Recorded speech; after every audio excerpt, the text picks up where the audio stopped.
James Parkinson नामक एक doctor ने लंदन की सड़कों पर चलते हुए कुछ लोगों में अजीब लक्षणों को देखा।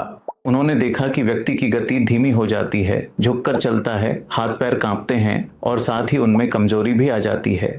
इन विशेषताओं को देखकर उन्होंने महसूस किया कि यह एक अलग बीमारी है जिसमें कमजोरी के साथ साथ व्यक्ति का कांपना भी शामिल है। इसके बारे में उन्होंने शेकिंग पाल्सी नामक एक निबंध लिखा। पार्किंसन से संबंधित पहली व्याख्या यही है।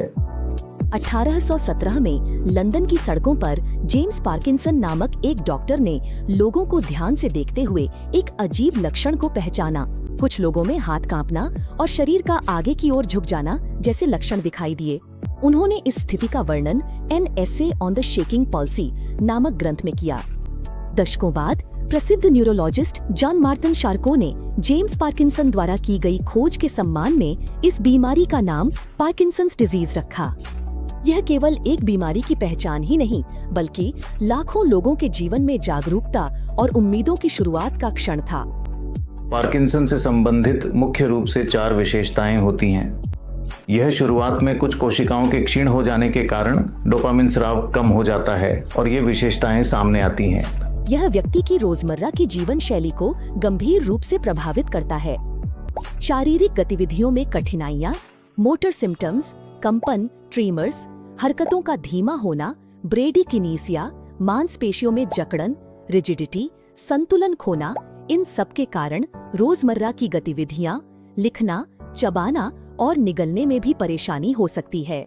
व्यक्तिगत स्वच्छता, अन्य स्वास्थ्य समस्याएं, नॉन मोटर सिम्टम्स, गले में कंपन, धीमी आवाज में बोलना, सूंघने की शक्ति कम होना, नींद न आना, कब्ज, निराशा, डिप्रेशन और मूड में बदलाव जैसी समस्याएं हो सकती हैं। पार्किंसन के इलाज को हम फार्माकोलॉजिकल और नॉन फार्माकोलॉजिकल थेरेपीज में विभाजित करते हैं।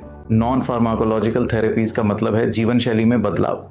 रोजमर्रा की दिनचर्या में कोई ना कोई व्यायाम जैसे चलना या साइकिल चलाना शामिल करना चाहिए। सुबह की धूप में बैठना चाहिए। खाने में नॉन वेजिटेरियन या मांसाहारी पदार्थों का सेवन कम करना चाहिए। अगर दूध नहीं लेते हैं तो दूध से बने पदार्थ लेने पर दवाइयाँ 1 घंटा पहले या 1 घंटा बाद लें तो दवाइयाँ सही तरीके से काम करेंगी। फार्माकोलॉजिकल थेरेपी में हम डोपामिन के जरिए काम करने वाली डायरेक्ट टैबलेट्स या डोपामिन की कार्यप्रणाली को बदलने वाली टैबलेट्स, इन 2 प्रकार की दवाइयाँ होती हैं। इन दवाइयों को हर मरीज की अक्षमता के अनुसार समायोजित किया जाता है। लेकिन एक बात याद रखनी चाहिए, दवाइयाँ हमेशा एक ही तरह से काम नहीं करती। कुछ वर्षों के बाद इनका प्रभाव कम हो जाना, जिसे वियरिंग ऑफ समस्या कहा जाता है, दिखाई दे सकती है। पहले 4 से 7 वर्षों तक केवल टैबलेट्स के जरिए ही वे अन्य लोगों की तरह अपना काम खुद कर सकते हैं। लेकिन जब बीमारी बढ़ जाती है और साथ ही टैबलेट्स के साइड इफेक्ट्स के कारण टैबलेट्स पहले की तरह काम नहीं करती, मतलब जो टैबलेट्स पहले 6 से 7 घंटे तक असर करती थीं, अब वे केवल 2 या 3 घंटे ही असर करती हैं। इसके साथ ही उनकी टैबलेट्स की फ्रीक्वेंसी भी बढ़ जाती है। तो कभी कभी टैबलेट लेने के बावजूद भी कोई फर्क नहीं पड़ता। इसे हम वेयरिंग ऑफ या डोज फेल्योर कहते हैं। तो ऐसे मरीजों के लिए वर्तमान में दी जा रही थेरेपी पर्याप्त नहीं होती। इसे हम एडवांस्ड पार्किंसन डिजीज के रूप में मानते हैं। धन्यवाद।